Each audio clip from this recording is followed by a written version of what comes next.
পাহাড়ে গিয়ে অবস্থা খারাপ হয়ে গেল। হাই হ্যালো এভরিওয়ান, কেমন আছে সবাই? আশা করি সবাই ভালো আছো। আমরাও ভালো আছি। তো দেখো, আমি বান্ধবী আর ওর মা দাদা আমরা চারজনে মিলে চলে গিয়েছিলাম পাহাড়ে, মানে শিবরাত্রির পরের দিন ঘুরতে গিয়েছিলাম। তো পাহাড়ে গিয়ে যে এরকম অবস্থা হয়ে যাবে ভাবতেই পারিনি। আর তোমরা তো অবশ্যই দেখে নিয়েছো যে আমি পাহাড়ে ঘুরতে যাওয়ার আগে একটা গেট রেডি ভিডিও করেছি, ওটা পোস্ট করে দিয়েছি, তোমরা হয়তো সবাই দেখেই নিয়েছো। যাই হোক, তো আমরা পাহাড়ে যাচ্ছি সবাই মিলে। পাহাড়ে এখনো পৌঁছাইনি, এখনই আমাদের পা ব্যথা হয়ে গেছে। আর এদিকে দেখতে পাচ্ছ একটা কাকু কেরি নাকি কারি কি বলে এটা নিয়ে বসে আছে। তোমরা একটু শোনো কি বলছি। আচ্ছা দাও মাথা ঘুরাইলে মানে ঘুরাইলে নিয়ে তারই না তুমি খেজুরের রস একটা হ্যাঁ দুটো 20 টাকার গ্লাস আছে কিনতে পারো নে নে আগরে রস হতে তো শুনতেই পারলে আমরা বলছিলাম যে মাথা ঘুরে পড়ে যাবো না। তো তো কাকি বলছিল আরে না, এটা খেলে মাথা ঘোরায় না। আমি বলছিলাম, আবার শুনেছিলাম এটা নাকি খেজুরের রস। তাই জিজ্ঞেস করছিলাম এটা কি খেজুরের রস, বলছিল হ্যাঁ খা। তারপরে আমি আর পিউ মানে দুজনে 1 কাপ নিয়েছি, হাফ হাফ খেয়েছি। মানে দুজনে ভয় পাচ্ছিলাম যে এটা খেলে মাথা ঘুরে না পড়ে যায়। তাই দুজনে হাফ হাফ খেয়েছি, বাট ভালোই লেগেছে। কিন্তু এমন একটু মদমদ টাইপের কেমন গন্ধ করেছিল, সেটাই আর কি মানে ভাবছিলাম কেমন মদমদ টাইপের গন্ধ। যাই হোক, তো দেখো অর্ধেক উঠতে না উঠতে আমাদের পা ব্যথা হয়ে গেছে। পিউ অলরেডি 2 বার বসে পড়েছে, 2 বার বসে জিরিয়ে নিয়েছে। আর ও বলছে ওর কানের গুলো নাকি প্রচুর ভার হয়ে গেছে, মানে ভারী লাগছে, তাই ওর কানের গুলো খুলে নিয়েছে।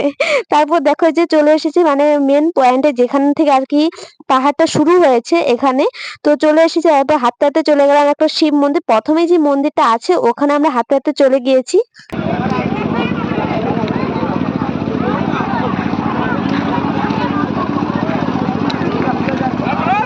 খুবই দুঃখিত তোমাদের কাছে, আমি পাহাড়ে উঠে যে মানে বিষয়গুলো দেখাবো তোমাদেরকে, কোথায় কি হয়েছে বা কি হচ্ছে না হচ্ছে সেগুলো কিছুই আমি তোমাদেরকে দেখাতে পারিনি। কারণ আগেই বলে দিয়েছি, ভিডিও ফার্স্টেই বলে দিয়েছি যে পাহাড়ে উঠতে গিয়ে অবস্থা খারাপ। তো অর্ধেক উঠতে না উঠতে আমাদের পা ব্যথা হয়ে গিয়েছিল। আমার মনে হচ্ছে যে আমার মাথা মনে ঘোরাচ্ছে নাকি, সেই মানে মাথা ঘোরানো নিয়ে আমি পাহাড়ে উঠতে পারবো না, অসম্ভব। মানে যদি পড়ে যায় তখন আরেকটা কেলেঙ্কারি হয়ে যাবে। তাই আমি আর উঠিনি। আমরা যে সাইডে যে পাথরগুলো ছিল বড় বড়, আর একটু একটু জল ছিল নদী, ওখানে আমি বসেছিলাম।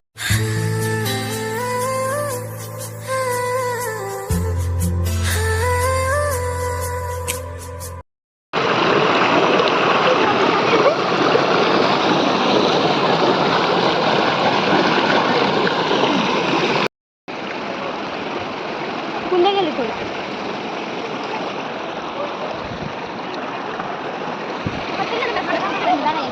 কই দাঁড়াবি হাই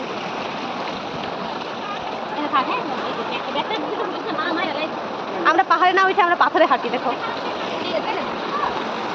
তো দেখো, তোমরা তো দেখতেই পারলে, বললাম যে আমরা ঘুরছি পাথরে পাথরে। আর ওই যে দেখতে পাচ্ছ সামনে একটা বড় পাথর আছে, ওখানে ওঠার জন্য আমি যাচ্ছিলাম। আর পিউ বলছিল যে যা গিয়ে দেখি যে ওখানে কে শালা পটি করে রেখেছে, কি গন্ধ বেরোচ্ছে, ওদিক থেকে যে উঠবো তার উপায় নেই। তারপর দেখো আমি অন্য সাইড থেকে গিয়ে উঠে পড়েছি।